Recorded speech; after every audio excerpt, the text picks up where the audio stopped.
Okay, cool. Hello again, everyone. I'm Thunderthief, and this is episode 3 of the Happy Accidents podcast. Today we are talking about the third track on my album called Changing. Oh, I feel it changing. The sky is burning up. The stars are chasing, running after us. Got you for one night, and it's not enough.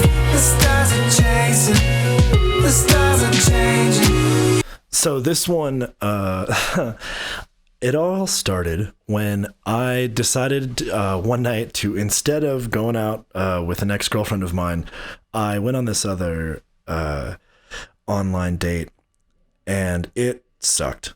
And I was going to the mountains that weekend to spend the weekend writing music, and I basically got to Breckenridge after this bad date experience and was just like, man, did you make the right choice in like trying to move forward and not like go back in the past by seeing someone, you know, an ex and comfortable and whatnot, and instead like risking it and trying something new and really not having it work out.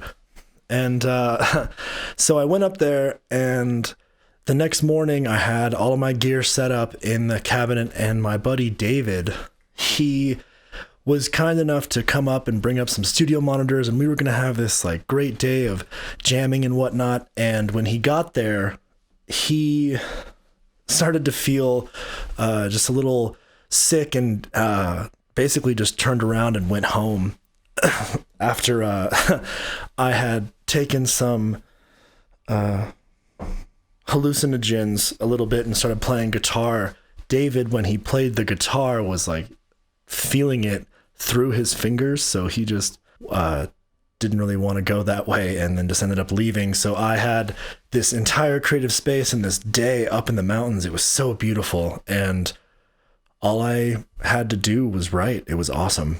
And at the time, my buddy Ryan, he was letting me use his Les Paul studio guitar, and it was that thing was so beautiful. It had such a great weight to it, and I had been playing it a bunch, and the first thing that came out when I like got everything set up in the cabin was the first guitar riff of this track.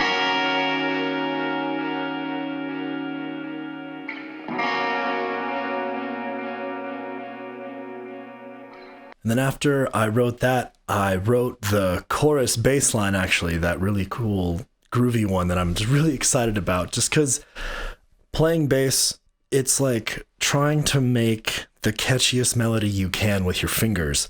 And this bass line was basically me just trying to write like the funnest thing that I could around those chords.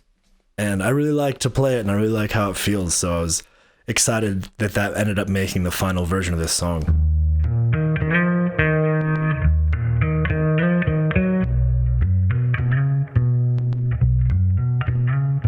When I was up in the mountains, I just kind of started arranging this thing, and I really wanted to get like a solid 3.5-4 minute vibe of it, so I could start sending it to a couple of vocalist friends of mine that I really wanted to work with.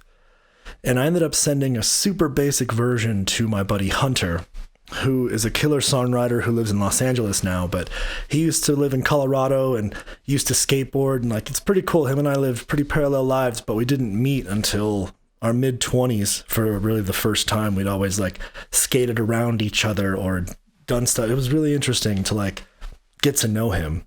And Hunter got super excited about this track because the chords that I play in the beginning, they're just a lot like the style that he plays. So he was just feeling it.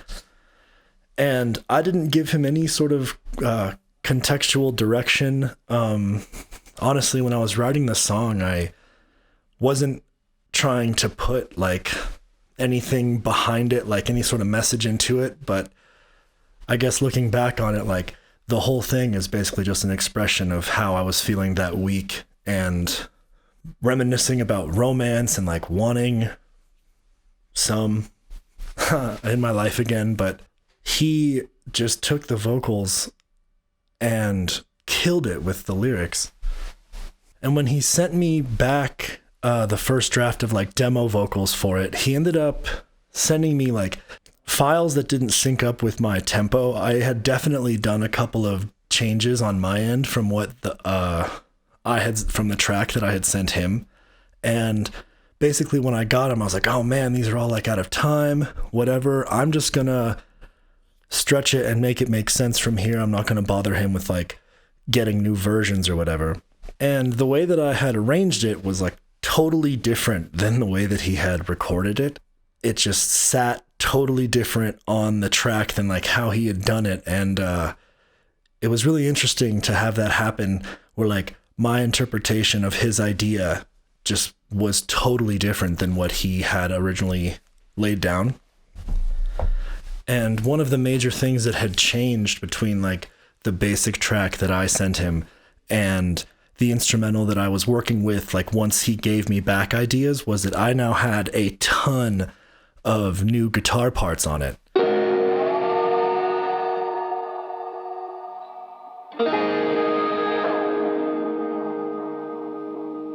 And these were played by my buddy Jeff, who he played on Wayback as well.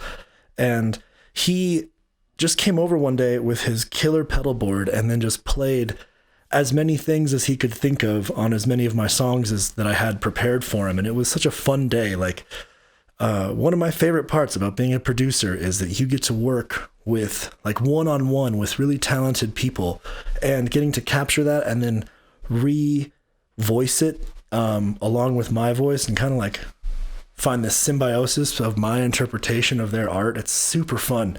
And Jeff's one of my favorite people to work with because we just like laugh all the time and have a great chemistry, like our styles of music and just whatnot. He's a fun dude. And shout out to his wife, Cheryl, who at every one of my shows brings everybody to the dance floor and like makes it the most exciting part of the room for sure. So with all of Jeff's guitar parts, he just had so many cool ones. And I spent a lot of time doing these different panning directions and finding all these movements for his guitars so that it was very like present. And when you listen to that song on headphones, like it's just guitars moving all over the place.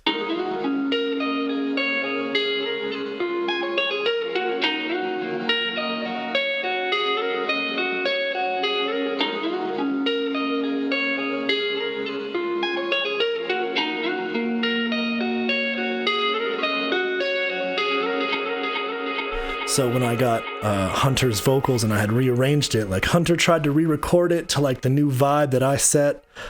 And he just wasn't able to do it in the way that he really liked. Like, you know, it happens all the time where you write a song and it's going one way and then you go down this like different path and then all of a sudden like you can't find it anymore. And sometimes you just hand it off to somebody else.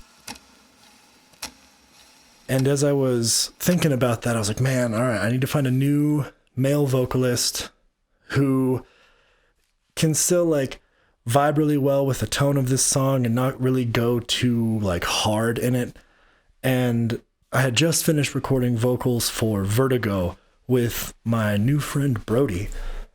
And I asked Brody, I was like, hey man, would you be interested in singing this song?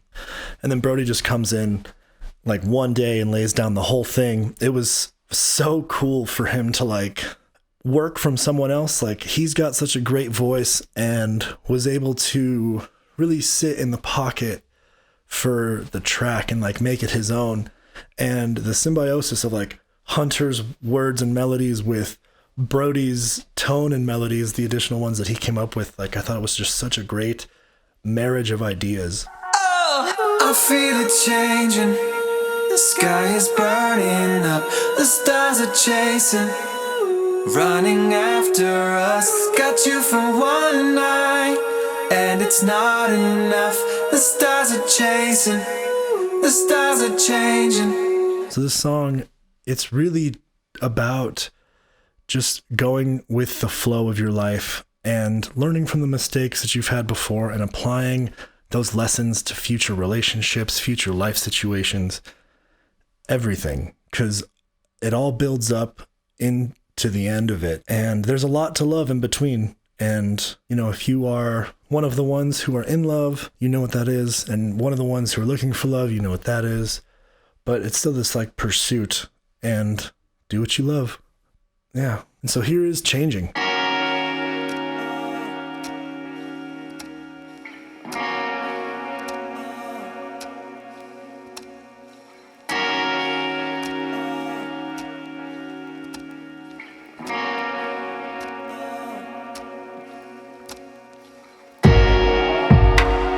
I know that you're running from something. It's okay if you don't wanna comment. I see in your eyes that it's shocking. Let me in, girl, I'm knocking.